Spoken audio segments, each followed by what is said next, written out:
Céad Míle Fáilte, welcome back to Clancy's Kitchen. And in the kitchen today with us we have a repeat guest, my brother Finbarr Clancy of the High Kings, and our cousin Colm Power, son of our aunt Peg Power, who we've talked about in the podcast before.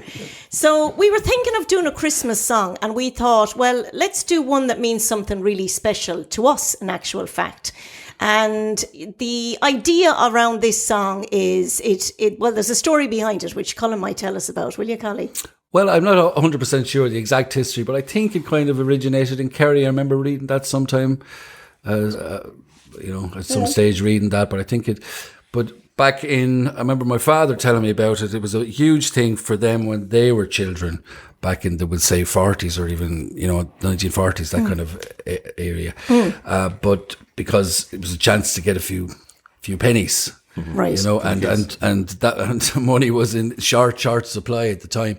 But as a result, anyway, all the kids of the town were waiting to go out on St. Stephen's Day.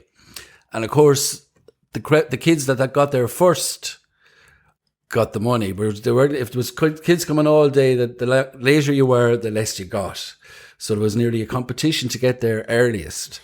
So as a result, at 7 o'clock in the morning, there used to be the first knock on the door with the kids coming around. So people really appreciated that the day after Christmas. And another thing they do, they'd sing it as fast as they could, so they could go on to the next house. So it was like the King of Stephen Days, not the flow through. But give us, do you know where the song originated from? Like, what's the history behind it? I have really an idea. know. I'm not 100% sure. Yeah. Wasn't it? So it's this little bird, the Wren, back in the days where we were occupied by Great Britain. And I'm not sure if it was the Redcoats. Someone listening might correct us on our history here. But back in the day, there was some... they were going to be ambushed anyway. So a local group of people in I don't know what area decided that they'd had enough of these English soldiers and they were going to ambush them on St. Stephen's Day. So that they had gathered around the hill of where this camp was of the British soldiers.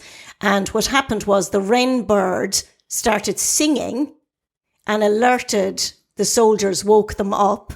And of course, the group that were, the jig was up, and they were intending to ambush them, but instead of that, they were assassinated. Right. So, as the poor little wren bird, as a tradition, I mean, there's good and bad tradition. Well, they used to catch the actual wren as well and bring him around. Yeah, bring the dead wren. They'd hang him on a stick. Yeah. Right. The wren doesn't actually sing now; it kind of gives this loud little chirp. All right. Well, that was it. But he gave the game away just anyway. To be accurate. He wasn't a friend to the Irish on that particular occasion. So I think that's how the tradition started. And I remember for us as kids, like Christmas Day, of course, was really exciting. But the Wren Day on St. Stephen's Day was even more exciting in some ways because we got to dress up in fancy dress and we would gather in our aunt, God rest her, Caught, and her uncle Sean, Robbie O'Connell's parents. They had a guest house in Tinvain.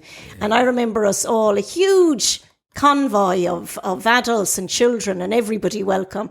And we would gather there and get all dressed up for the event. And then we would go off in a convoy of cars all around the country pubs outside of Carrickfergus.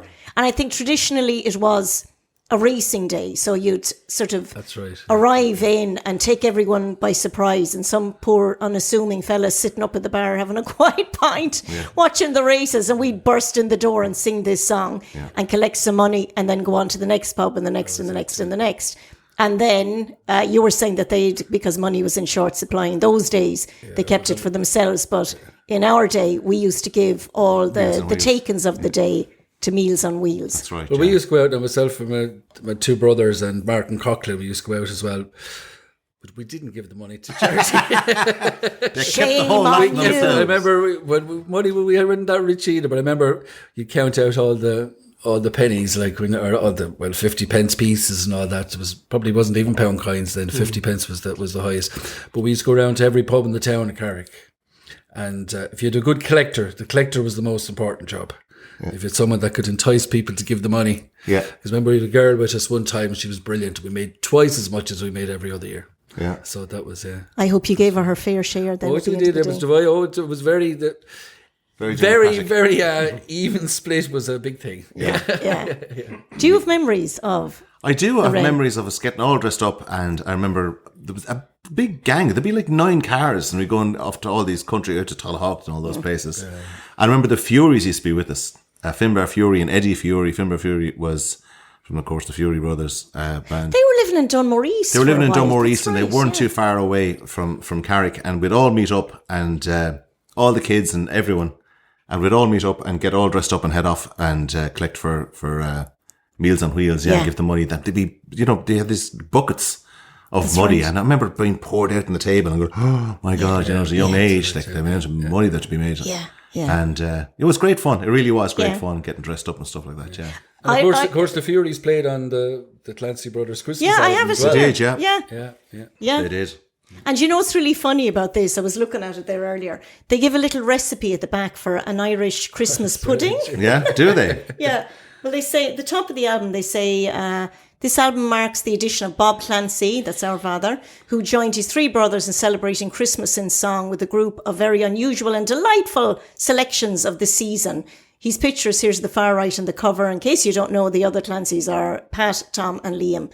And then they give a whole recipe for, an Irish plum pudding, which of course there's a lot of Jameson whiskey and stout involved in it. It's a fantastic album. It wasn't distributed in Ireland. I remember hearing that. Yeah. So all those copies that were from America. Is that right? Yeah, it was never in the shops in Ireland. I remember Daddy saying they filmed on like a summer's day or something. Was it in Dooley's pub? It was T&H Doolan's, I thought it was. Yeah, T.H. Doolan's. Oh, that was it. T.H. Doolan's in Waterford City. They were sweating their backsides off and they're wearing sweaters by the fire in August or something for the Christmas album. And some of the songs on there, Jingle Bells or Boola Boss. Do you remember waking up to that Christmas morning? Every morning we wake up to Boola Boss. A Boola Boss, a Boola Boss, a Boola Mishkel Hair. Yep. Daddy and all like a talkton knock the news on chimney hair. That's all I remember of it. There's only one Irish verse in it. That's it. Sing We the Virgin Mary, The Holly Tree, Angels We Have Heard, When Joseph Was an Old Man, Christmas in Carrick. Written by Seamus McGrath. Written by Seamus McGrath. That's a fabulous song. That was, and there's a snare drum and the pipes. Finbarr Fury played. It was just a lot of the songs, of course, they took old polkas or something and put words to them. Yeah, but there's great there was words a beat to it. Da da dee da da da da da da da da da da da da da dee da da da da da da da da.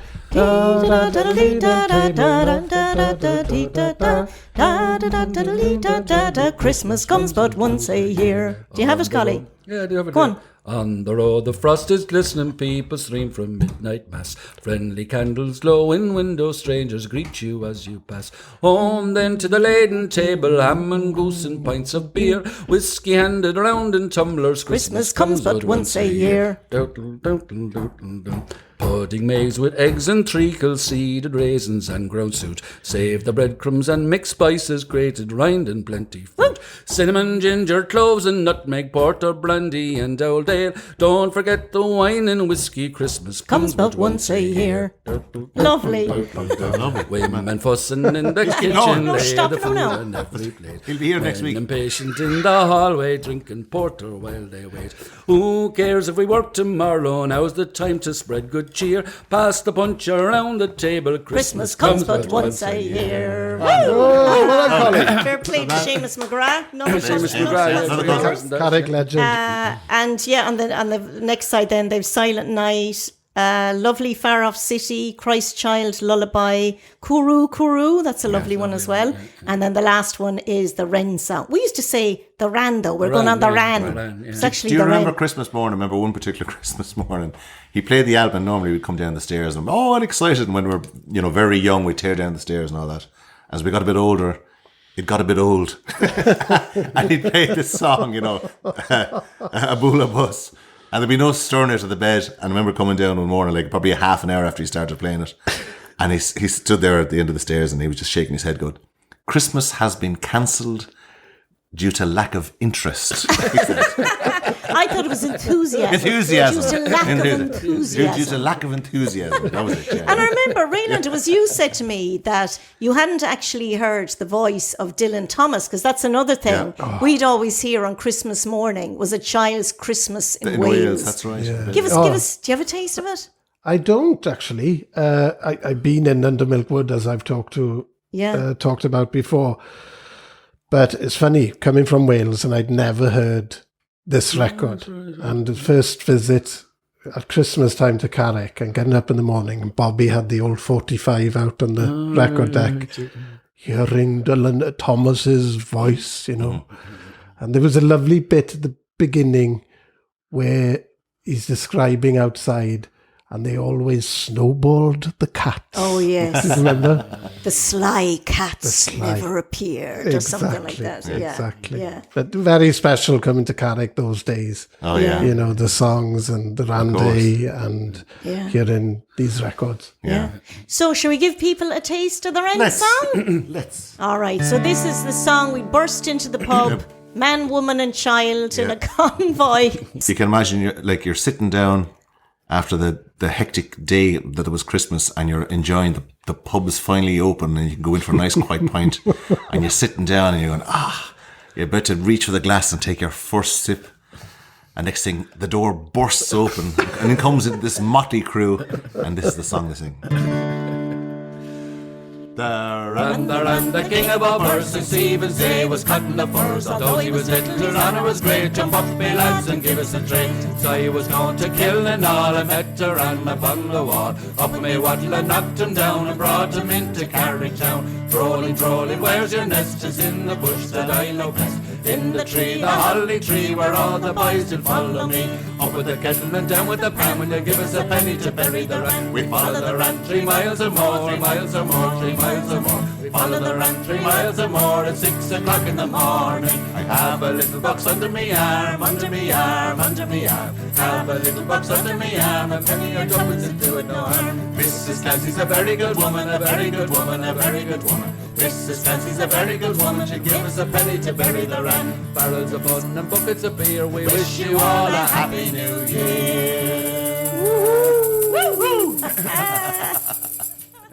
Merry Christmas, everyone. Nalakana, and join us for a longer podcast with Finbarr and Colin, and that'll be out sometime before the end of this year, 2024. In the meantime, have a lovely time. Keep safe and well. Take care. God bless. Happy Christmas. Happy Christmas.